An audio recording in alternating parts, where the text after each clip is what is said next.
अस्सलाम वालेकुम नाजरीन, आप देख रहे हैं प्रोग्राम जायज़ा और मैं हूं फरहाना खान। नाजरीन, आज हम अपने प्रोग्राम में एक ऐसा टॉपिक लेके आए हैं, ऐसा मौजू लेके आए हैं जिसको जानने की, जिसको समझने की मुझ समेत हर एक आम शहरी को ज़रूरत है, जो अपने रोज़मर्रा की ज़रूरियात ज़िंदगी को पूरा कर रहा है या जॉब कर रहा है या किसी हवाले से कुछ भी कर रहा है। हम में से तकरीबन 99% लोगों का किसी न किसी हवाले से बैंकिंग सेक्टर से वास्ता पड़ता है। लाजमी नहीं है कि आप उसमें जॉब करते हों, आपको कोई स्पेसिफिक काम हो तो ही आप वहाँ पे जाएं, तो आपका कोई काम हो तो वो आप करा के आए, नहीं, बल्कि छोटे से छोटी चीज़ के लिए भी आजकल जिस तरह से ATMs हो गए, जिस तरह से बैंक में अकाउंट्स हो गए, ये होता रहता है। और दूसरी बात, जो आजकल हमारे पाकिस्तान की मौशियत है, मौशी सूरत हाल है, पाकिस्तान के अलावा अगर आप पूरी दुनिया को देख लें तो उसका बरह रास्त जो असर होता है वो बैंकिंग सेक्टर और फिर उसके बाद हमारे लोगों पे होता है। ऐसे में ऐसे लोग भी होते हैं जिन्होंने माशाल्लाह से बहुत अपनी सेविंग्स की हुई होती हैं, किसी खुदा ना खास्ता किसी ऐसे वक्त से निपटने के लिए जो कि उम्मीद नहीं होती कि आ जाएगा, लेकिन बाज़ औक़ात ऐसी खबरें आ जाती हैं मीडिया में या वज़ारत ख़ज़ाना की जानिब से ऐसी खबरें आ जाती हैं जिसको सुन के बजाय इसके कि हमें थोड़ी सी रिलैक्सेशन हो कि भाई हमने तो सेव कर रखे हैं, खुदा ना खास्ता हमारे बुरे वक्त में काम आ जाएंगे, उल्टा परेशानी होती है कि अगर ओवरऑल पूरे कंट्री को खुदा ना खास्ता मौशी हवाले से कोई डैमेज होता है तो उसमें हम भी जो है उस रगड़ में आएंगे या पिसे जाएंगे। तो ये बड़ी बेचैनी होती है, वो मामला हो या ना हो, लेकिन जो हमारे लोग हैं वो पहले डिप्रेशन के शिकार हो जाते हैं कि खुदा ना खास्ता क्या होगा। इसकी बेसिकली रीज़न तो ये है कि लिटरेसी रेट उतना नहीं है, मतलब हमें इल्म नहीं है कि भाई जो चीज़ है बराह रास्त आपको असर नहीं करेगी, वो कहीं ना कहीं से होती भी आएगी। तो इसके लिए आज हमने एक्सपर्ट्स बुलाए हैं बैंकिंग सेक्टर से माशाल्लाह से। सबसे पहले हमारे साथ मौजूद हैं सैयद नवाजिश अली जैदी, जो कि रीजनल मैनेजर हैं बैंक अल हबीब के, एसेट मैनेजर, और इसके अलावा मेरे साथ जो पैनल में दूसरे गेस्ट मौजूद हैं मोहम्मद आसिफ मसूद हैं, ये कोऑर्डिनेटर हैं। सबसे पहले दोनों मेहमानों को मैं वेलकम कहती हूँ। थैंक यू सो मच, बहुत शुक्रिया आपका। कैसे हैं आप लोग? अच्छा, वैसे बैंकिंग का जैसे हमने नाम लिया तो हमारे दिमाग में आता है ना कि यकीनन ये बैंक्स में जाते होंगे, सुबह से लेकर शाम तक ये अपनी चेयर पे बैठ के काम करते होंगे, ना किसी से बोलना, ना किसी से कोई फजूल बातचीत, तो एक सूखा सूखा सा आता है, लेकिन आप दोनों को देख के लग नहीं रहा। Thank you so much for the compliment जी, और आपका शुक्रिया, आपके चैनल का ख़ास तौर से मैं आपको शुक्रिया अदा करूंगा कि आपने हमें ये अपॉर्चुनिटी दी कि हम आपको बैंकिंग सेक्टर से रिलेटेड और ख़ास तौर से आजकल जो इन्वेस्टमेंट एवेन्यूज़ हमारे पाकिस्तान में हैं, मैं उस पर ख़ास तौर से हमारा फोकस रहेगा।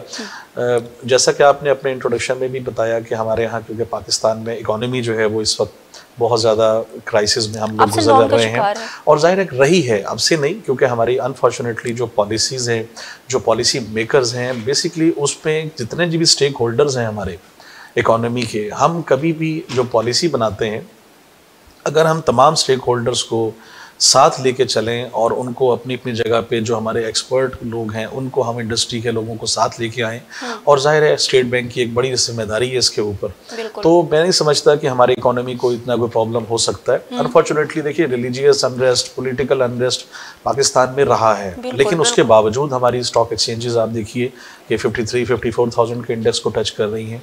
हमारी GDP अभी भी माशाल्लाह बेहतर तरीके से अभी दोबारा बेहतर हो रही है, तो थोड़ा बहुत इंशाल्लाह हम देख रहे हैं कि फ्यूचर में भी हमने यहाँ से टेक ऑफ किया है और मजीद भी आगे बेहतरी नजर इंशाल्लाह, hope for the best. Asif साहब, आप बताइएगा कि ये जो स्टॉक मार्केट से इंडेक्स है, हम सुबह उठते हैं तो खबर आ रही होती है कि आज पाकिस्तान की स्टॉक मार्केट में शदीद मंदी का रुझान रहा है, या कभी इस तरह की खबर आती है कि मुस्बत रुझान रहा है, 100 पॉइंट्स को क्रॉस कर गया है। ये बेसिकली क्या होती है? मुझ समेत जो हमारे आम सार्फिन हैं बैंक के या आम पाकिस्तानी हैं, उनके लिए समझना ज़रूरी है कि भाई ये चीज़ है क्या जिसके लिए हम हर रोज़ खुश हो होते हैं कि मुस्बत चला गया, जिसके लिए हम उदास होते हैं कि भाई बड़ा मंदी का रुझान है। इसके बारे में थोड़ा सा आप डिटेल बताइएगा। सबसे पहले आपका बहुत शुक्रिया, आपने हमें मौका दिया कि अपने जो है तमाम बैंकिंग सेक्टर या उसके रिलेटेड जितनी भी चीज़ें हैं वो हम अपने नाजरीन को और आप तक पहुँचाएँ। दूसरी बात ये कि जो आपने क्वेश्चन किया है उस पर यह है कि बैंकिंग सेक्टर आपको पता है पाकिस्तान में पहले गवर्नमेंट साइड पे था, फिर प्राइवेट साइड पे आया। अब प्राइवेट साइड पे कंपटीशन भी है, ज़्यादा ब्रांचेस नेटवर्क भी है, सर्विसेज भी हैं, सारा है। तो ये जो शेयर्स और ये सारा उसका हम सुबह उठते हैं तो जो रेट आपने क्वेश्चन किया है कि रेट कुछ और होता है, कुछ और, तो उस पर यह है कि पाकिस्तान आपको पता है कि एक अंडर डेवलप्ड कंट्री और सारा जो है डेवलपमेंट फेज़ में है, और जिस तरह इसकी तमाम चीज़ें चल रही हैं उसमें ये है कि जो भी इन्वेस्टमेंट हमारी हुई है उसके अगेंस्ट जो हमें इसका शेयर मिलता है या जो है उस पे अप्स एंड डाउन्स रैपिड इसलिए हैं कि हमारे पास बहुत सारे चैलेंजेस हैं। बिल्कुल ऐसा। एक टेररिज्म का एक सबसे बड़ा जो हमारे पास रहता है, बहुत बड़ा फैक्टर, ठीक है। उसके बाद हमारी जो इन्वेस्टमेंट एज सच जो है लोगों की वो ज़्यादातर नहीं है, हमारा पैसा ज़्यादातर बाहर है, और जो मेन फैक्टर है वो है कि हमारा जो है वो लोन बहुत ज़्यादा है हमारे कंट्री पे। उस लोन के अगेंस्ट जितना भी अप्स एंड डाउन्स हैं वो हमारे जो है वो बहुत ज़्यादा इफेक्ट करते हैं डेली बेसिस पे, क्योंकि जिस तरह डॉलर्स जो हैं वो हमारा लोन जितना ऊपर जितना जा रहा है उस हवाले से हमारी करेंसी डिवैल्यू होती जा रही है। उसी वजह से हमारा जब फ़रात ज़र और हमारे इन्फ्लेशन की वजह से हमारा जितना भी रेट्स वगैरह डाउन होते हैं ये सारे के सारे उसका इफेक्ट आ रहा है। मज़ीद इसमें जो स्टॉक मार्केट की आप बात कर रहे हैं उसमें मैं नवाज साहब का इसमें क्लू लूँगा, क्योंकि ये इसको स्टॉक मार्केट से ज़्यादा अच्छा आपको बता सकेंगे। जी ज़रूर ज़रूर। कि जो है ना बिल्कुल शेयर मार्केट और स्टॉक मार्केट के हवाले से। जी बिल्कुल। उसमें ये था कि मैं 2001 से मैं एसोसिएटेड हूँ asset management mutual fund industry के साथ, और जनूबी पंजाब में मेरे लिए इससे बड़ा मतलब एजाज़ नहीं कि मैंने जब यहाँ शुरू किया तो प्राइवेट सेक्टर का पहला म्यूचुअल फंड्स मैं यहाँ लेके आया, और आज जितने भी एसेट मैनेजमेंट कंपनीज़ हैं, तमाम बैंक्स की सब्सिडरीज़ हैं, asset management mutual fund companies हैं, उनमें जितने भी लोग हैं वो मेरे ही सारे टीम के जो मेंबर्स हैं अल्हम्दुलिल्लाह वो यहाँ डिप्लॉयड हैं और अच्छा यानी काम कर रहे हैं सभी लोग। तो जो आसिफ साहब ने और आपका जो क्वेश्चन था स्टॉक मार्केट से रिलेटेड, देखें स्टॉक मार्केट बेसिकली समझने की चीज़ क्या है कि लोगों के जहनों में ये होता है कि वो ऐसी मार्केट है जहाँ पैसा डूब जाता है।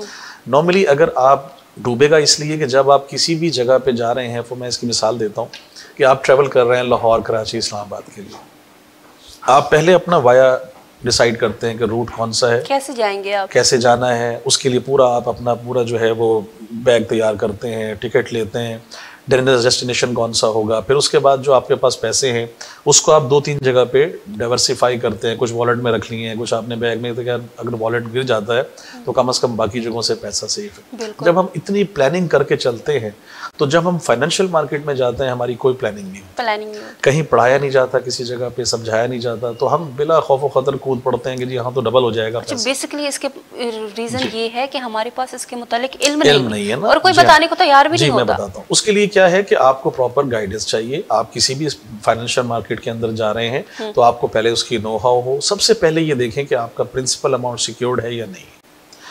प्रिंसिपल अमाउंट आप सिक्योर्ड रखिए, रेट ऑफ रिटर्न चेक करें उसका। फिर ये ना देखें कि रेट ऑफ रिटर्न अच्छा है, बहुत ऐसे आजकल बहुत अच्छे रिटर्न चल रहे हैं, लेकिन क्या है वो एसेट जो आप परचेज कर रहे हैं या जिस मार्केट में आप इन्वेस्ट कर रहे हैं वो कितना लिक्विड या इलिक्विड है।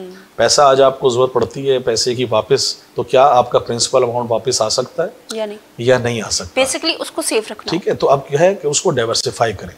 वो कहते हैं don't put all eggs in one basket, कि आप उसको कुछ पैसा प्रॉपर्टी में उसमें लगाएं, कुछ आप गोल्ड में ले लें, कुछ आप जो है वो एसेट मैनेजमेंट में ले जाएं, कुछ बैंकिंग सेक्टर के अंदर रखें।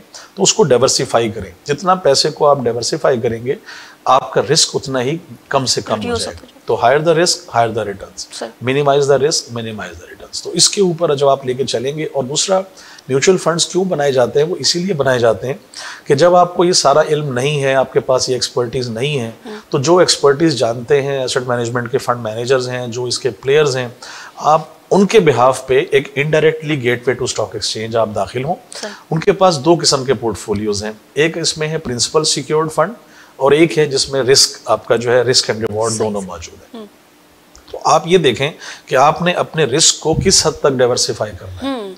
जैसे प्रॉफिट मार्जिन को आप अपने जहन में रखते हैं कि मैं अगर 10 से 12% अगर अर्न कर रहा हूँ तो मुझे उतना ही डाउनवर्ड भी देखना चाहिए कि क्या मेरा प्रिंसिपल अमाउंट जितना नीचे आ जाएगा मुझे उतना रिस्क लेना है, उससे बाद मुझे इससे एग्जिट होना। तो जरूरी नहीं कि आप इस मार्केट में जहां आज इस वक्त बैंक्स जो हैं वो 20-21% तक के रिटर्न्स दे रहे हैं एनुअलाइज्ड, म्यूचुअल फंड्स 23-24% तक के रिटर्न्स दे रहे हैं फिक्स्ड इनकम इंस्ट्रूमेंट में। और फिर शरिया एडवाइजरी कौंसिल आ जाती है कि शरिया एडवाइजरी फंड्स आ जाते हैं जिनके अंदर आपका इस्लामिक शरिया फंड है। तो आप क्या जा रहे हैं कन्वेंशनल साइड पे या आप जा रहे हैं इस्लामिक साइड पे। तो जहां आपका प्रिंसिपल अमाउंट फिक्स हो जाए, आपकी मुद्दत फिक्स हो जाए, जहां आपका प्रॉफिट फिक्स हो जाए, तो वो कन्वेंशनल साइड हो जाती है। जहां आपका प्रिंसिपल अमाउंट सेफ रहे लेकिन आपकी कोई टर्म डिपॉजिट नहीं है और उसके ऊपर फिर आपका शरिया एडवाइज़र ज़रूरी है कि कोई भी जो हमारे जैसे ये आजकल हर बैंक के हर एसेट मैनेजमेंट में एक शरिया एडवाइज़र हैं जो बाकायदा अपना फतवा जो है वो देते हैं और उसी के अंडर जो है वो हम उन्हीं यूनिट्स में उन जगहों पे इन्वेस्टमेंट होती है जहां वो इस्लामिक हों। जैसे मिसाल मैं छोटी सी आपको दे देता हूँ कि बैंकिंग के शेयर्स में, इंश्योरेंस के शेयर्स के अंदर जो लोग डाल रहे होते हैं वो नॉन इस्लामिक शेयर्स कहलाते हैं। सही। इसी तरह अदर देन बैंक्स जहाँ जहाँ एसेट मैनेजमेंट हैं, इस्लामिक स्कूक्स हैं, इजारा स्कूक्स हैं, तो एसेट मैनेजमेंट कंपनीज वहाँ इन्वेस्टमेंट कर रही होती हैं। और अगर कमर्शियल साइड की बात करें तो ट्रेजरी बिल्स हैं, पीआईबीज हैं, गवर्नमेंट सिक्योरिटीज़ हैं, जहाँ फिक्स्ड इनकम इंस्ट्रूमेंट हो वहाँ पे आपका रेट ऑफ रिटर्न जो है वो इनहैंस होता है। अच्छा, ये बताइएगा कि म्यूचुअल फंड में से सेफ एग्जैक्ट का कौन सा ऐसा वक्त है जब किसी सारिफ को पता चले कि खुदा ना खास्ता कुछ है तो वो सेफ एग्जैक्ट करना चाहे? देखें, नॉर्मली बैंकिंग में और म्यूचुअल फंड में डिफरेंस मैं आपको बता देता हूँ कि बैंक्स के अंदर आप जा रहे होते हैं तो वहाँ 3 किस्म की प्रोडक्ट हैं। एक आपको करंट अकाउंट है जिसपे कोई प्रॉफिट नहीं मिलता, आपको सिर्फ अपनी अमाउंट इन आउट करना है जब चाहें। दूसरा है आपका पीएलएस अकाउंट जिसे कहते हैं सेविंग अकाउंट, उसमें आपका रेट ऑफ रिटर्न जो है वो डेली बेसिस पे ऐड होता है, बट वो इतना मार्जिन लो होता है कि वो इतना अच्छा रिटर्न वहाँ मैनेज नहीं हो रहा होता। तीसरा है टर्म डिपॉजिट, 3 माह, 6 माह, 1 साल या 5 साल तक की मुद्दत के आप अपना जो है वो फिक्स करते हैं। म्यूचुअल फंड्स में जो आपने बात की, इजी एंट्री इजी एग्जिट है, कोई टर्म डिपॉजिट नहीं है।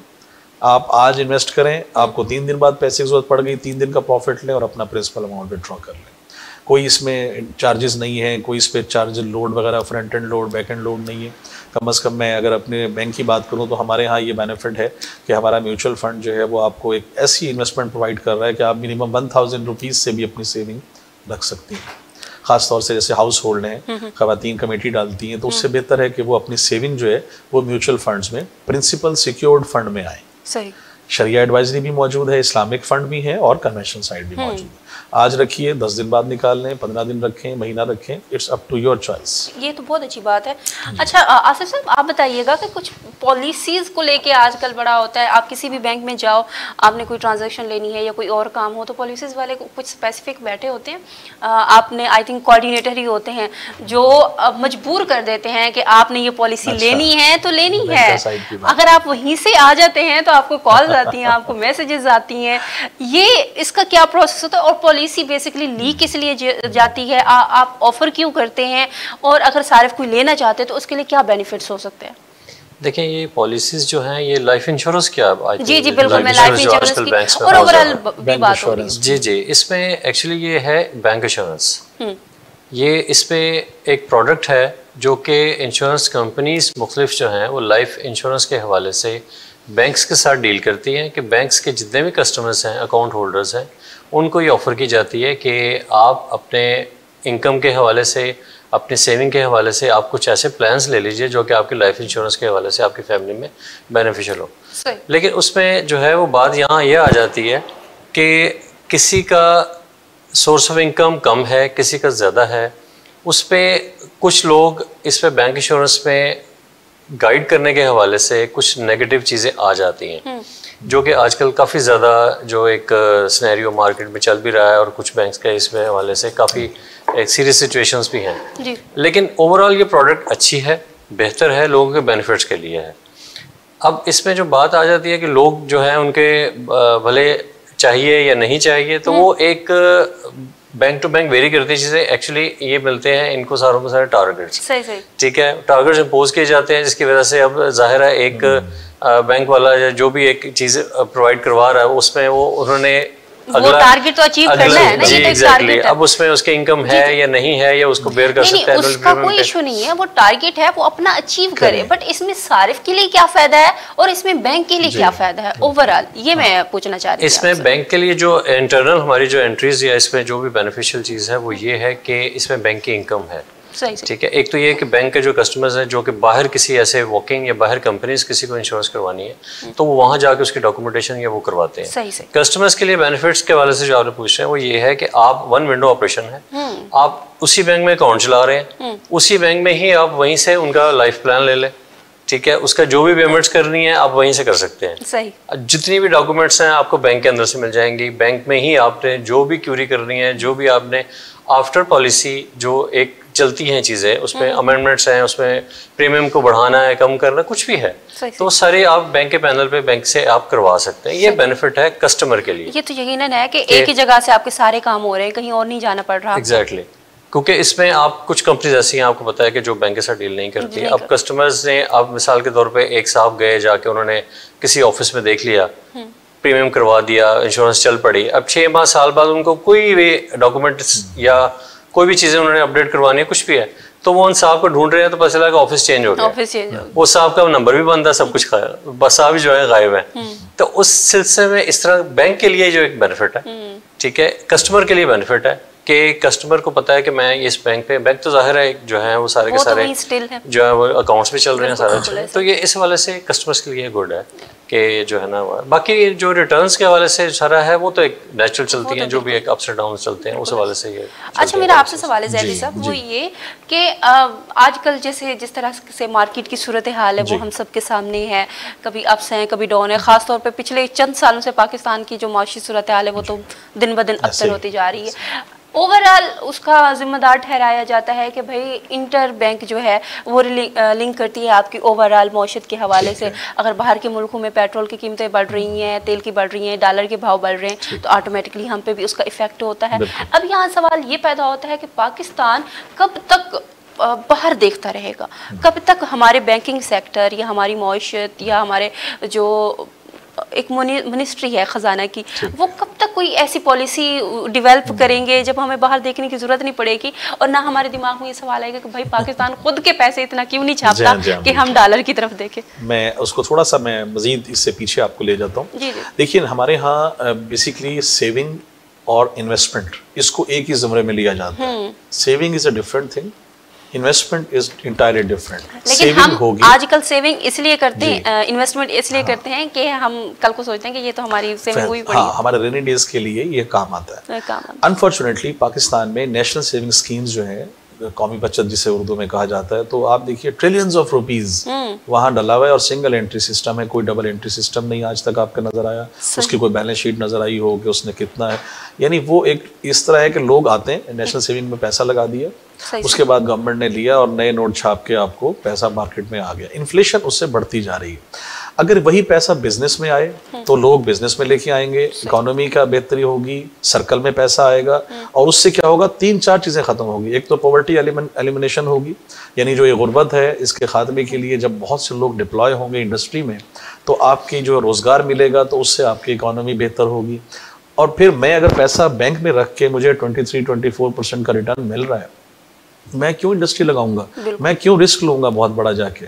फिर मुझे टैक्सेस भी देने हैं तरह तरह के, मेरे ऊपर 17 किस्म के टैक्सेस आ जाएंगे, फिर मुझे बहुत सी जगहों पे अपने लिए जो है क्लियर कराना पड़ेगा, FBR से भी लोग डरते हैं, हालांकि ऐसी चीज़ नहीं है कोई। हमारा यानी पाकिस्तान के अंदर हर चीज़ एक तरीके से बनी हुई है। फाइलर के लिए आपको बेनिफिट है, नॉन फाइलर के लिए जो नुकसान हैं उससे बेहतर है हर बंदे को फाइलर होना चाहिए, उससे इकोनॉमी मजीद बेहतर होगी। तो जब आप बैंकों के रिटर्न्स रिड्यूस करेंगे और आहिस्ता आहिस्ता वो पैसा जो है वो मार्केट में आएगा, मैं अगर देखूंगा यार मुझे 5-6% बैंक में मिल रहा है, तो मैं इससे बेहतर है 15-20% बिजनेस में लगाऊं। तो मुझे बिजनेस जब मैं करूंगा तो मेरे साथ 70-80 लोगों को मैं डिप्लॉय करूंगा, वो 70-80 फैमिलीज मेरे साथ ग्रो करेंगी। उससे क्या होगा कि मैं इकोनॉमी में अपना रोल अदा कर रहा हूँ। ये अनफॉर्चुनेटली कहीं है नहीं। अच्छा, फिर जो बिजनेस की तरफ जाते हैं लोग, उनको डराया जाता है यार आप पे तो टैक्स पड़ जाएगा, फिर वो FBR आ जाएगा, इनकम टैक्स आ जाएगा, फिर FIA, और ये ऐसा नहीं है। आप बिजनेस शुरू कर रहे हैं, देख रहे हैं, तो आप उसको कम से कम ये है कि आप उनको समझ लें क्या बिजनेस करना है, कैसे करना है, जो इकोनॉमी में आपका रोल कैसे हो सकता है।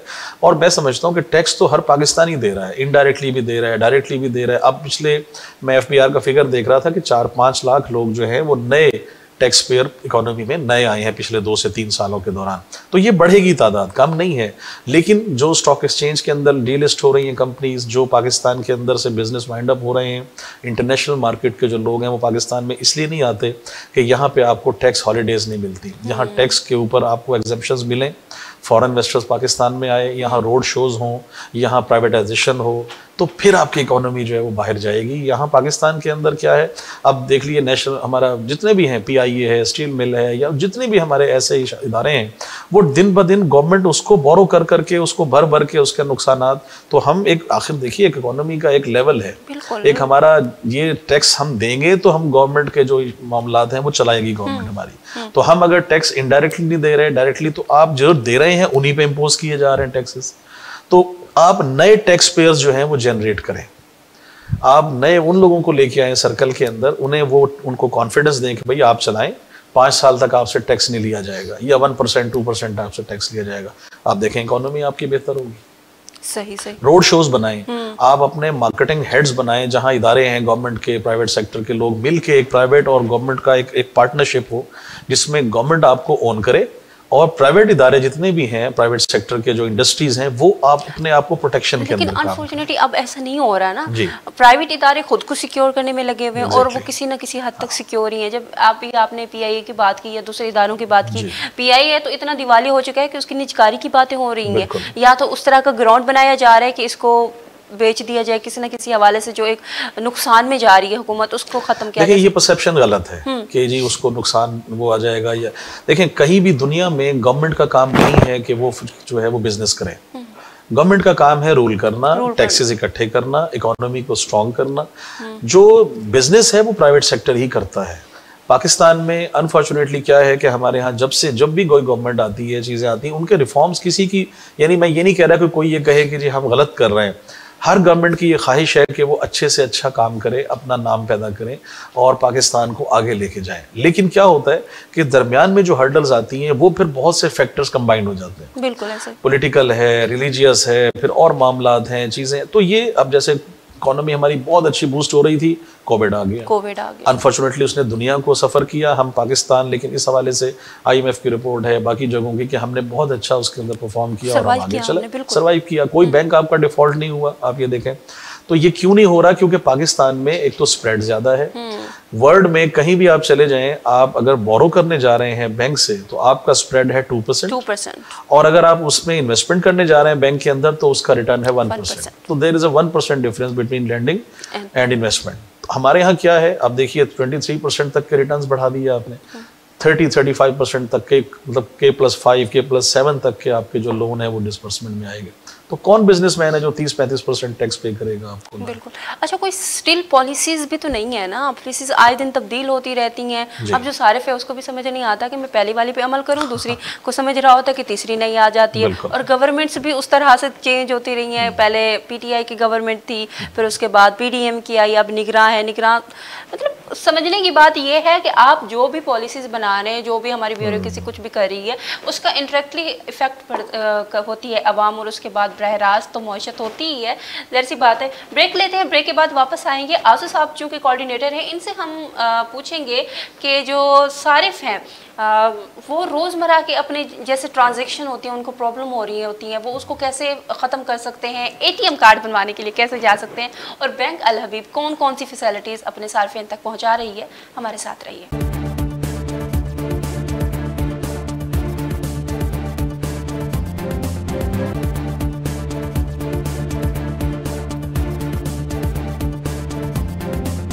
वेलकम बैक नाजरीन, आप देख रहे हैं प्रोग्राम जायज़ा और मैं हूं फरहाना खान। जैसा कि मेरे साथ गेस्ट मौजूद हैं सैयद नवाज़िश अली ज़ैदी, जो कि रीजनल मैनेजर हैं बैंक अल हबीब के, एसेट मैनेजर, और इसके अलावा मेरे साथ कोऑर्डिनेटर मौजूद हैं बैंक अल हबीब के आसिफ साहब। इनसे हम गुफ्तगू कर रहे थे कि जिस तरह से मईशत अप्स एंड डाउन का शिकार रहती है, उसमें कुछ हमारे जो सारिफ़ीन हैं उनको परेशानी हो जाती है कि मईशत का बरह रास्त तो हम पे असर हो ही रहा है, महंगाई बढ़ रही है, चीज़ें बहुत महंगी हो रही हैं, और इसके अलावा मोस्टली जो चीज़ होती है वो ये कि डॉलर की कीमतें बढ़ गई हैं, LCs नहीं खुल रही।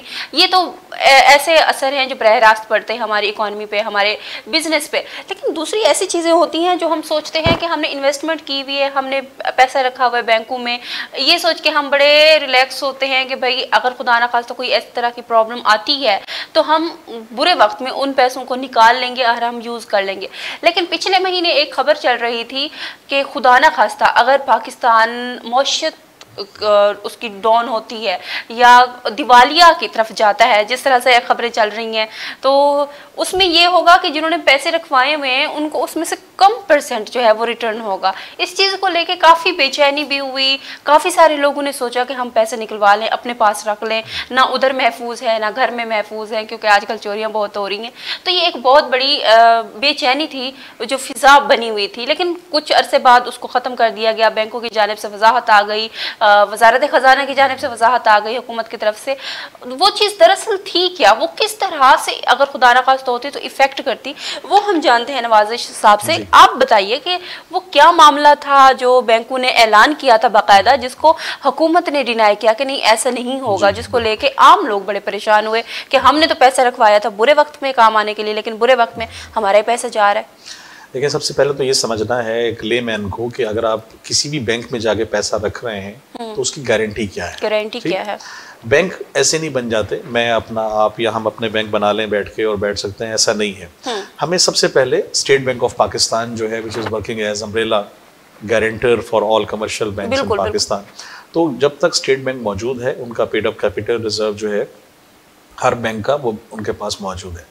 और दूसरा, आपने देखा होगा नोट पे लिखा हुआ होता है हामिले हाजा को मुतालबे पर अदा करेगा, तो ऐसा पॉसिबल नहीं है। दूसरी चीज़ जो मिस रीड की गई, जो लोगों को मिस प्रेजेंट किया गया, वो ये हुआ, जिसके ऊपर काफ़ी लोग, हमें भी बहुत सी कॉल्स आई कि यार पैसा वैसा निकाल लें। बेसिकली देखिए, जब कोई बैंक एक ग्रेजुअली डाउनवर्ड की तरफ ट्रेंड उसका शुरू हो जाता है या वो डिफ़ॉल्ट के नज़दीक जा रहा है या कुछ प्रॉब्लम आ रहा है, तो वो मर्ज हो जाता है एक बड़े बैंक के अंदर। उनकी बाकायदा जो है वो बनते हैं, वो साइन होते हैं, और छोटे बैंक को कोई ना कोई बड़ा बैंक उसकी पूरी लायबिलिटीज़ एसेट समेत ओन कर लेता है और उसको अपने अंदर मर्ज कर लेता है। तो आपको याद होगा एक दो प्राइवेट सेक्टर के बैंक थे जो दरमियान में बिल्कुल डिफ़ॉल्ट लेवल पे आए। एक ही केस पाकिस्तान में हुआ, और उसमें क्या हुआ कि वो पैसा जो था लोगों का, वहाँ बिलियंस ऑफ रुपीज़, 1000 रुपये से लेके चाहे 5 लाख रुपए हो या 500,000 से लेके बिलियंस ऑफ रुपीज़ हो, वो वहाँ ब्लॉक हुए फॉर द टाइम बिंग 3 या 4 माह के लिए। फिर जब वो नए बैंक में मर्ज हुआ तो वो पैसा उनको वापस कर दिया गया। अच्छा, उस वक्त ये चीज़ें हुई कि जिसका भी पैसा अमाउंट वहाँ है, अगर ऐसी कोई सिचुएशन बनती है तो वो लोग जिनका अकाउंट है उनको 500,000 रुपीज़ जो है वो फौरी तौर पे दे दिए जाए, ताकि वो अगर 3 माह का प्रोसेस है और उनको वो प्रिंसिपल अमाउंट वो नहीं निकाल पा रहे, उनका जो प्रॉफिट है वो ले रहे हैं, तो कम से कम 500,000 रुपीज़ इसलिए दे दिए जाएँ इनिशियली 5 लाख रुपए, कि वो कम से कम अपना घर का 3 माह का खाना वाना तो कुछ तो खर्चे चलाए ना अपना। वो बेसिकली प्रोटेक्शन है 500,000। लेकिन यहाँ पे ना पॉलिसी बनाने वालों पे भी थोड़ा सा होता है कि भाई जिन्होंने आपके पास भारी रकम रखवाई हुई है, वो यकीनन ऐसे लोग तो होंगे नहीं ना कि वो 5 लाख में 3 महीने निकाल लेंगे घर का राशन। वो तो उनके एक चीज में भी यूज हो जाए, 1 माह के लिए 2 माह के लिए फौरी एक क्विक रिलीफ तो हो सकता है। गाड़ी का फ्यूल इतने में आता है, यस ऑब्वियसली वो जाहिर है उनके लिए तो ऐसे ही है। लेकिन ये भी एक्सेप्शनल केस है, अव्वल तो पाकिस्तान में ऐसा हो नहीं सकता, लेकिन अगर हो भी जाए, अल्लाह ना करे, कोई प्रॉब्लम आता है, कोई जंग हो जाती है, कोई बहुत ही हम ऐसे डिफ़ॉल्ट स्टेबल पे खड़े हो जाते हैं, या जहां बैंकों के अकाउंट्स को जो है फ्रीज कर दिया जाता है, ये इन केस एक्सेप्शनल केस है जिसको हम बहुत माइन्यूटली ले सकते हैं किसी जगह पे। लेकिन बहरहाल ओवरऑल पाकिस्तान का स्टेट बैंक ऑफ पाकिस्तान जो है वो बहुत अच्छा काम कर रहे हैं। AML लॉज मैं आपको बता दूं कि नई जो एक चीज़ है वो ये पिछले तकरीबन 7-8 सालों से ये बड़ा अच्छा स्टेट बैंक का है, IMF का भी ये था कि तमाम ग्लोबल विलेज है दुनिया, तो हर कंपनी, हर बैंक, हर मुल्क अपने तमाम इंडस्ट्री को रेगुलेट करे, अपनी तमाम जो आपकी फाइनेंशियल मार्केट है उनको रेगुलेट करे, और उसके अंदर से एंटी मनी लॉन्ड्रिंग का एक्ट जो है उसके ज़रिए हर अकाउंट रिकनसाइल हो कि ये पैसा कहाँ से आया। KYC इंट्रोड्यूस किए गए, नो योर कस्टमर। मिसाल के तौर पे अगर ये साहब मेरे पास आ रहे हैं, आसिफ साहब कह रहे हैं जी मैंने ये 10 लाख रुपए इन्वेस्ट करना है, तो सबसे पहला as a account holder banker मेरी रिस्पॉन्सिबिलिटी है कि मैं पूछूं सर ये आप 1 मिलियन कहाँ से लाए, इसका सोर्स क्या है, इसका मुझे मनी ट्रेल दे दें। तो जब तक ये मनी ट्रेल अकाउंट नहीं देंगे, मुझे सोर्स नहीं देंगे, उसका कोई एविडेंस, कोई गाड़ी बेची है, कोई प्लॉट सेल किया है, किसी से इनहेरिटेंस आपके वालिदैन ने आपको दिया है, यानी कहीं से जो ये पैसा आया है ये उसका सोर्स मुझे देंगे, तब मैं उनका अकाउंट ओपन करूंगा। जैसा आपने कहा कि मुश्किल तरीन काम है, तो ये हमारी जिम्मेदारी है। और इसीलिए हम ग्रे लिस्ट से बाहर आए कि हमने इस पे पूरा अमल किया। जो स्टेट बैंक्स के और SECP के जो रूल्स एंड रेगुलेशंस थे, भले वो प्राइवेट सेक्टर के एसेट मैनेजमेंट हो या फाइनेंशियल सेक्टर के अंदर हो, तो उसके ऊपर आपको जो है वो अमल किया गया बाकायदा। और इसमें तमाम बैंक्स को ये क्रेडिट दूंगा मैं कि उन्होंने बड़े अच्छे तरीके से इसको मैनेज किया। आज भी किसी भी प्राइवेट सेक्टर के एसेट मैनेजमेंट में, म्यूचुअल फंड, ब्रोकेज में या किसी भी जगह बैंक में आप अकाउंट ओपन करते हैं तो आपको सबसे पहले अपना सोर्स प्रोवाइड करना। ये तो बहुत अच्छी बात है। आसिफ साहब, बहसियत कोऑर्डिनेटर मैं आपसे एक सवाल करना चाहूँगी। जैसे अभी इन्होंने बताया कि AML लॉज बहुत स्ट्रिक्ट हैं। अगर कोई पैसे आप लेके जाते हैं, अपना कोई अकाउंट बनवाना चाह रहे हैं, अकाउंट होल्डर से सवाल किया जाता है कि पैसे कहाँ से आए। मोस्टली ऐसा होता है कि जैसे हम ट्रांजेक्शन कर रहे हैं, कुछ मखसूस जो लिमिट होती है उससे हम कभी एक्सीड कर जाते हैं, तो आपका अकाउंट जो है वो टाइम बीइंग के लिए वो कर देता, फ्रीज कर दिया जाता है, या आप उसमें से कोई ट्रांजेक्शन ना ले सकते हैं ना करवा सकते हैं। ऐसे में जो सारे फैन हैं उनको ये एक प्रॉब्लम आती है कि भाई मेरे तो पैसे भेजे थे फलां बंदे ने, अब ये चीज़ है डॉक्यूमेंट्स तो फलां बंदा देगा, लेकिन इस दरमियान मुझे पैसों की ज़रूरत है। तो इन जैसे लोगों के लिए कोई चीज़ देखिए, इसमें जो हमारे पास अकाउंट्स और ये सारा चलता है ना, इसमें एक check and balance activity back end पे रहती है, हेड ऑफिस के एंड पे। आज एक कस्टमर ने अकाउंट खोला है, उसमें उसने अपना कोई भी सोर्स ऑफ इनकम दिया, भले कंपनी का है या कोई सैलरी अकाउंट खोला है वो, तो उसमें एक हम उसकी इनकम के हवाले से एक अमाउंट उसमें लिख लेते हैं कि मंथली इतना इसका इन आउट होगा, हो सकता है। वो उसके इनकम के बारे में हम एक्सपेक्टेड वैल्यूज लिख देते हैं। मिसाल के तौर पे 5 लाख अगर हम लिख दें उसका, तो कल कला को अगर उसका किसी भी सोर्स से एक अमाउंट मिसाल के तौर पे 5 मिलियन आ जाए, तो 5 लाख और 5 मिलियन जो है आपस में मैच नहीं करते। तो फौरी तौर पे हमें इंडिकेशन हेड ऑफिस से एक हमें इंटीमेशन आ जाती है कि इसका फौरी तौर पे चेक किया जाए कि ये सोर्स क्या है, किसने भेजा है, क्यों भेजा है, और इसका पर्पस क्या है, इसका सारा जो है इसकी डिटेल।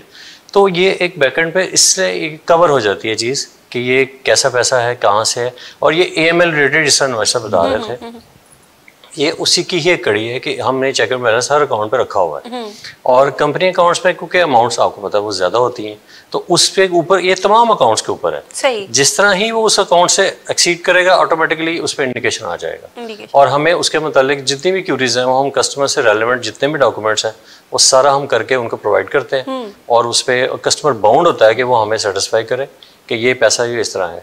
क्योंकि आप जहाँ जब फ्रीज की बात कर रही हैं तो फ्रीज वो अकाउंट नहीं होते, सही से अकाउंट ना अमाउंट होती है ना अकाउंट फ्रीज होता है। कि भाई मेरा अकाउंट फ्रीज हो गया, मैं नहीं कर सकता, फ्रीज नहीं होगा। हाँ, अनटिल और अनलेस के कस्टमर से राब्ता नहीं हो पा रहा, कस्टमर जो है वो आउट ऑफ रीच है, कस्टमर बिल्कुल नंबर बंद, उसके जो एड्रेसेस हैं वहां से कोई हमें इंफॉर्मेशन नहीं मिल रही, तो उस पे भी अगर एंट्रीज को इस तरह का इलीगल, क्योंकि हमारे पास लिस्ट होती है ईमेल कंट्रीज हैं कि जहाँ से जो है वो नहीं ना पैसे आउट हो सकते ना इन हो सकते। तो अगर कहीं से जैसे वो कुछ अर्सा साल पहले कुछ एंट्रीज आई, मिलियंस में आई कुछ अकाउंट्स में, जो कि बिल्कुल इररिलेवेंट किस्म के अकाउंट्स थे और एंट्रीज थी। जाते जाते बड़ा सवाल छोड़ गए, वो बड़े सवालात छोड़ जी, एग्जैक्टली ऐसे ही है। और वो साहिबान जिनके थे, वो साहिबान भी बहुत सारे जो है वो, लेकिन आप तो माशाल्लाह से वो बरिया लज़्मा है हर चीजों से, ये तो चलता रहता है। तो ये जो फ्रीज नहीं होते अकाउंट, उसमें जब हमारे डॉक्यूमेंट्स जितनी भी डॉक्यूमेंटेशन है क्लियर हो जाती है, तो हम उसको जैसे भी ट्रांजेक्शन करना चाहे वो कर सकते हैं। वेल, आपने वो किया ना कि अगर किसी से राब्ता नहीं हो पा रहा तो ऐसी सूरत में फ्रीज कर दिया जाता है। फ्रीज होने के बाद अगर कुछ अरसे के बाद वो सारिफ दोबारा से वापस आता है तो उसका क्या प्रोसेस है, उसको अनफ्रीज सेम, क्योंकि जो एंट्रीज जो क्यूरीज उस टाइम चली थी और जो सोर्स ऑफ इनकम हमें प्रोवाइड किया गया था उस टाइम, वो सारा हम जितने भी अगर कोई मिसमैच इन्फॉर्मेशन है वो सारी मैच होंगी। और अगर वो सर्टिफाई नहीं कर पाता बैंक को, तो ऐसी सूरत में बैंक क्या कदम लेता है? बैंक फिर स्टेट बैंक को रिपोर्ट कर देगा इसमें कि ये जिस तरह इसमें फिक्टिशियस को एंट्रीज हैं इसके अंदर, बैंक पहले अपने पैनल पे अपने हिसाब से उसको सारी चीजें जो है एक्शन जो है वो लिया जाएगा, उसके बाद जो है वो फिर आगे रिपोर्टिंग हो जाती है। सही। ज़ैद साहब, आप से मैं एक जानना चाहूँगी कि इन्वेस्टमेंट एवेन्यूज़ का एक बहुत आजकल हुआ है। सबसे पहले तो हमें ये आप बता दीजिएगा कि इन्वेस्टमेंट एवेन्यूज़ हैं क्या, कैसे होती हैं, किस तरह से? एवेन्यूज़ का मतलब है कि अपॉर्चुनिटीज़, वो जगहें कौन सी हैं जहाँ आप इन्वेस्ट कर सकते हैं। देखिए, हर शख्स को ख्वाहिश होती है मेरा अपना घर हो, मेरे घर में जो है वो जब मैं बच्ची की शादी करूँ तो गोल्ड भी हो, जो मैं कम से कम बच्चे की शादी के लिए दे सकूं या बच्चे के लिए। और तीसरा ये कि मैं अपनी जब मेरी रिटायरमेंट हो जॉब से या बिजनेस से, मैं जब 60 प्लस हो जाऊं तो मेरे पास एक अच्छा अमाउंट हो जिससे मैं कम से कम अपनी जो 60 के बाद जो मुझे बीमारियां आनी है, जो प्रॉब्लम्स आनी है, वो मैं कम से कम औलाद के आगे हाथ ना फैलाऊं, मैं और मेरी वाइफ कम से कम उसके अंदर रिटायरमेंट पैसे के अंदर हम ले लें। दूसरी ऑप्शन ये होती है कि हम दुनिया घूम लें, जाना है, यानी आपकी जो ख्वाहिशात हैं या जो आपकी जो सोच है वो with the passage of time change होती रहती है। बट 3 चीज़ें कॉमन है कि बच्चों के लिए छोड़ के जाना है, घर बना के जाना है, और उसका अपनी रेनी डेज के लिए सेव करना है, लग्जरी गाड़ी लेनी है, और मतलब लाइफ को एक अच्छे तरीके से आपने करना है। हमारे यहाँ हज और उम्रा की सादत भी होती है। जी, वो भी है, ये हमारी सबसे पहले प्रायोरिटी में होती है कि हज और ज़ियारत के लिए, उम्रा के लिए आप कोशिश करते हैं कि कुछ ऐसा पैसा हो जाए जो वो भी, यानी कि उस वक्त होता है जब आप 60 के नज़दीक हों या कुछ, चलें जी अब हमने जिम्मेदारियाँ पूरी हो गई, अब हम जो है वो अल्लाह का घर देखा है, रसूल पाक की ज़ियारत कर ले, तो बहरहाल ये सारी चीज़ें हुई। तो हर एक के डिफरेंट, अब इनको फुलफिल कैसे किया जाए। हमारे दौर से पहले अगर उठा के देखें तो हमारे दादा परदादा या पिछली जनरेशन जो थी वो 10-10 12-12 बच्चे होते थे उनके यहाँ, वो घर भी बना के दे जाते थे, वो आगे पढ़ा भी जाते थे, बच्चों की शादियां भी कर जाते। वो क्या करते थे, उनके पास सेविंग होती थी, वो अपने मीन्स में रह के गुजारा करते थे। हमारे यहाँ क्या है कि आज फूड पैंडा बाहर खड़ा हुआ है, बेल दे रहा है, फूड चेन्स बन गई, जा रहे हैं, दिन में आप कम से कम और कुछ 10-15 हज़ार रुपए एक माह में एक आम आदमी बच्चों के लिए, अपने लिए वो खर्च कर देता है। अगर उसी का 50% भी आप सेव कर लें, और ये नहीं कह रहा कि मैं ना खिलाएं बच्चों को या ना घूमें, आउटिंग ना करें, वो करें आप, बट उसको अगर कर्टेल करके एक तरफ ले जाए, कुछ सेविंग ज़रूर करें। वो अगर जब आप सेविंग करते जाएंगे अपने जॉब में या साथ साथ बिजनेस के, तो मैं समझता हूँ कि वो आपकी सेविंग है, उससे आप जो है वो डिफरेंट चीज़ कर सकते हैं। और वही बात मैंने जैसे पहले कहा कि उसमें आप कुछ पैसा प्रॉपर्टी में लगा लें, कुछ गोल्ड में ले लें, कुछ स्टॉक एक्सचेंज में ले जाएं, भले कुछ बैंकिंग के अंदर ले जाएं। तो जब आप मुख्तलिफ चैनल्स को यूज़ करेंगे तो जो लिक्विड एसेट है वो आपका बेनिफिट आपको देगा। तो ये एवेन्यूज़ हैं कि आप कहाँ लगा सकते हैं। बहुत से मार्केट के अंदर लोग हैं जो पेस्टिसाइड कंपनीज चला रहे हैं, प्राइवेट मल्टीनेशनल फर्म चला रहे हैं, वो कहते हैं सर आप हमें दें पैसा, हम 1 लाख रुपए में बैंक आपको 1300, 1400, 1600 दे रहा है, 1800 दे रहा है, हम आपको 4000 रुपये महीना देता है। वो सब कुछ लीगल होगा, इन राइटिंग भी होगा, सब कुछ होगा, लेकिन कल को वो नहीं दे रहे, चेक भी आपके पास होंगे, तो क्या गारंटी है कि पैसा आपका रिटर्न हो जाएगा? वो इलिक्विड हो गया। फिर आप केसेस करें, कोर्ट कचहरी करें, और पैसे तो आपके केसेस में लग गए, कोर्ट कचहरी में। मैं हमेशा कहता हूं कि पैसा वहां इन्वेस्ट करें जहां आपको state bank of Pakistan under regulator हो, बैंक कमर्शियल बैंक से। अगर म्यूचुअल फंड्स में जाना है, securities exchange commission of Pakistan के अंडर ये काम कर रहे हैं, CDC एक प्रोटेक्शन प्रोवाइड कर रहा है, तो हर चीज आपकी सिक्योर्ड है। आपको याद होगा कि ताज कंपनीज, कोऑपरेटिव सोसाइटीज पैसा लेके भाग गई थी। बिल्कुल। अब उसको लाइसेंस जो मिला था वो कुरान शरीफ प्रिंट करने का लाइसेंस था, जबकि उन्होंने मंथली प्रॉफिट स्टार्ट कर दिया। अब कोई उससे पूछने वाला नहीं था कि सर आपको तो ये लाइसेंस मिला है, ये तो मंथली स्कीम आप कैसे दे सकते हैं मुनाफे की? तो लोग चले गए, नहीं हुआ, तो उसके बाद ये प्रॉब्लम आई। अब यहाँ हमारे यहाँ मुल्तान में एक मदद कमेटी बनी थी और मुख्तलिफ किस्म के लोग आते हैं, डबल शाह हो गए। ये लोग इसीलिए लूटते हैं कि इनको, आप सबसे पहले ये देखें सर गारंटी क्या है, आपका पैसा कहाँ सेव है। जब हम ये सोच समझ के, देख के और फिर जाके इन्वेस्ट करेंगे तो मेरा नहीं ख्याल कि कोई प्रॉब्लम आपको इकोनॉमी में। लेकिन आसिफ साहब आजकल ऐसे हालात भी तो नहीं है ना कि हम स्टेट बैंक पे वो करें, एतमाद रखें। अभी जैसे हम गुफ्तगू कर रहे थे, वही मेरा जो सवाल था कि बैंकों ने बाकायदा ऐलान किया कि अगर कुछ होता है हमारी मईशत को तो आपका पैसा सबसे पहले डूबेगा। नहीं, वो क्लियर हो गई ना बात कि उसमें ये कि आपका पैसा सेफ है। ऐसी लेकिन अभी तक वो जो एक लटकती हुई तलवार थी वो खत्म तो नहीं हुई पाकिस्तान की मईशत। लेकिन रिस्क फैक्टर तो देखिए, रिस्क की भी कैटेगरीज है ना। रिस्क कितने किस्म के हैं? एक प्रिंसिपल अमाउंट रिस्क है कि जो आपका प्रिंसिपल अमाउंट उससे लेस हो जाता है। एक इन्फ्लेशनरी रिस्क है कि आपका पैसा आज से 20 साल पहले 1 करोड़ था, आज भी 10 मिलियन 1 करोड़ है, बट उसकी वो वैल्यू नहीं है जो 20 साल पहले थी। तो इसका मतलब है इन्फ्लेशनरी उसको खा गई, वो रिस्क उसका वो बढ़ गया। फिर आपका रिस्क जो है वो खुदा ना करे जंग हो जाती है, कोई और प्रॉब्लम्स आ जाती हैं, तो हर किस्म के रिस्क फैक्टर मौजूद होते हैं किसी भी जगह पे। तो लेकिन कोशिश करें कि आप, क्योंकि स्टेट बैंक का अम्ब्रेला मौजूद है, SECP का अम्ब्रेला मौजूद है, तो अल्हम्दुलिल्लाह ऐसा कोई चीज़ नहीं है, आप खुल के अपना इन्वेस्टमेंट करें। और दूसरा इसमें जो है वो ये है कि आप जो डॉक्यूमेंट्स और ये सारे इसकी बात कर रहे हैं, जो भी फ्रॉड या जब भी कोई ऐसे इन्फ्लेशन और ये सारा अकाउंट्स रिलेटेड चीज़ें जो इश्यूज आते हैं, तो वो वहीं आएंगे जहाँ पे डेलिबरेटली किसी कस्टमर ने नेगेटिविटी सोच के और उसके हवाले से काम किया हुआ। जो सही लोग हैं, जो सही बिजनेस चला रहे हैं, जो जैसे है वो अकाउंट्स के डॉक्यूमेंट्स भी पूरे करेंगे, वो तमाम बैंक्स के रूल्स जो हैं उसके मुताबिक काम करेंगे। ये इनको क्योंकि उनका हर चीज़ जो है बिल्कुल वाइट है, उन्होंने हर चीज़ शो की हुई है। तो ये बाकी जो है ये सारा इश्यूज वही उन लोगों के साथ आते हैं जिनका पहले सोच के बैठे हुए हैं कि हमने जो है डबल शॉट जैसे किया सर ने कि उन्होंने वैसे ही सारे फंड्स लेने हैं, उसके बाद वैसे गायब हो जाना। वही मिसाल परफेक्ट आती है ना कि चोर की दाढ़ी में तिनका होता है, फिर वो पकड़ा तो जाता ही है। बिल्कुल ऐसे ही है, बिल्कुल ऐसे। चलिए, बहुत शुक्रिया, आप दोनों ने टाइम दिया। अच्छा ज़ैदी साहब, आपके बारे में ये हमने सुना है कि आप माशाल्लाह बैंकिंग सेक्टर के अलावा आप शायरी भी बहुत अच्छी करते हैं, जो कि मैच नहीं कर रही आपके प्रोफेशन से और आपके शौक से। तो हम चाहेंगे कि जाते जाते आप हमें कुछ सुना दें। जी ज़रूर। सबसे पहले तो आखिर में मैं आपका एक बार फिर शुक्रगुजार हूँ आपके लिए और आपकी पूरी टीम का कि आपने हमें ये अपॉर्चुनिटी दी कि यहाँ एक बहुत अच्छी डिस्कशंस रही और बड़ी हेल्दी डिस्कशंस रही। मैं समझता हूँ एक लेमैन के लिए मैंने पूरी कोशिश की है कि हम बिल्कुल एक ऐसी तरीके से हम समझा सकें, और ये इस तरह के प्रोग्राम आप जरूर करें। मेरी आपसे रिक्वेस्ट होगी इसकी, भले आप सीरीज चलाएं, वी ऑल आर हेयर, हमें जब आप कहेंगे हम हाजिर हैं, जिस वक्त चाहेंगे, क्योंकि ये चीज़ हमें अपने नौजवानों के लिए, स्टूडेंट्स के लिए,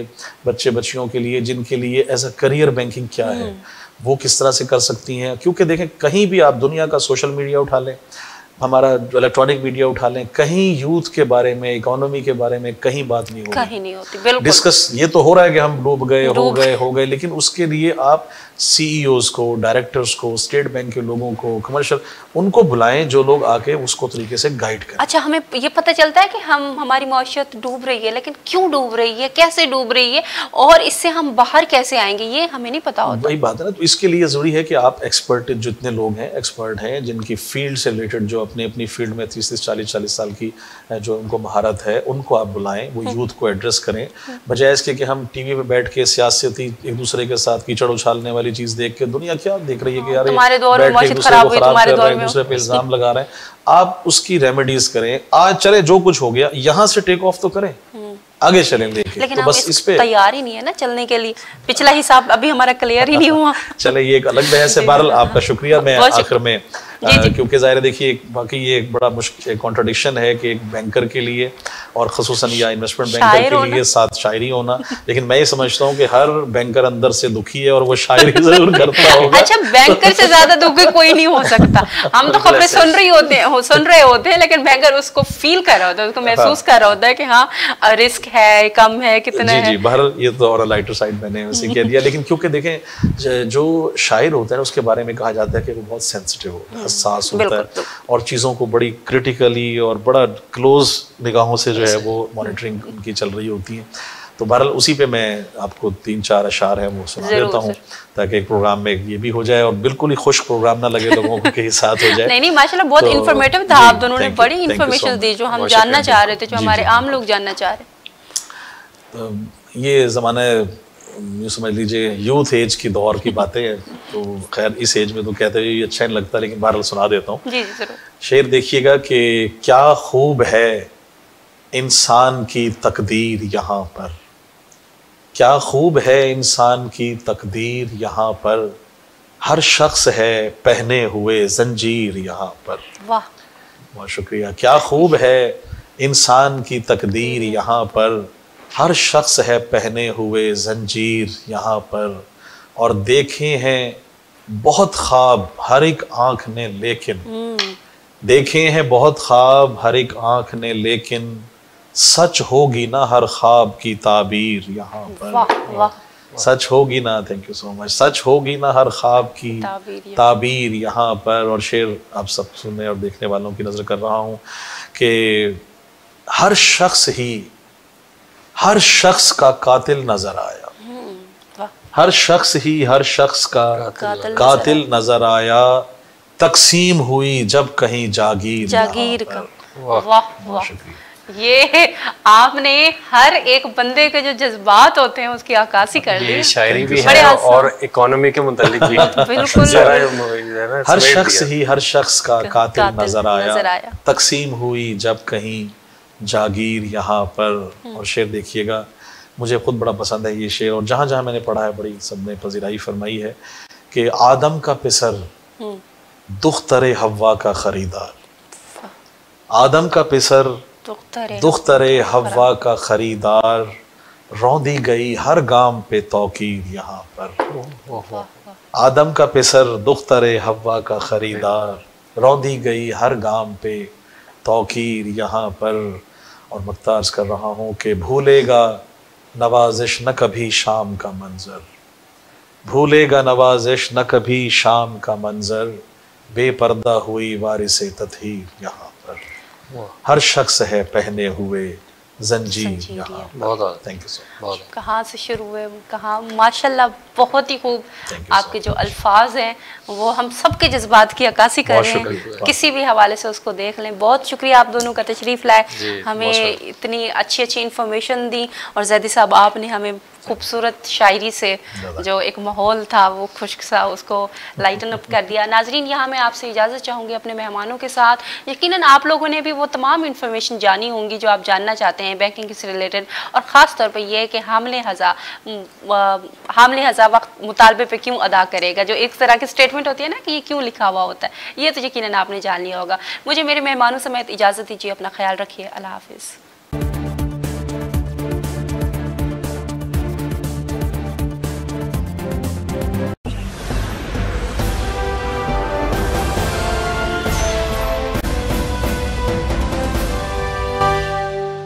बयान मौजूद है, फेडरल गवर्नमेंट ने कहा है, लेकिन जब तक ये चीज़ें आप किसानों तक पहुंच नहीं जाती है। देखिए, पहला हमारा हदफ है कपास से पहले गंदम का नेशनल फूड सिक्योरिटी, क्योंकि ये एक एग्रीकल्चर का प्रोग्राम भी है ना, हम ज़राअत से कर रहे हैं, तो पहले उनको गंदम का बीज देना चाहिए। गंदम के बाद फिर कपास की बारी आएगी, लेकिन कपास की तैयारी बीज की अभी से होगी, गंदम की बीज की नो प्रॉब्लम। अच्छा, ये जो इतना भी चीजें खराब हो रही हैं ना, इसमें माहौल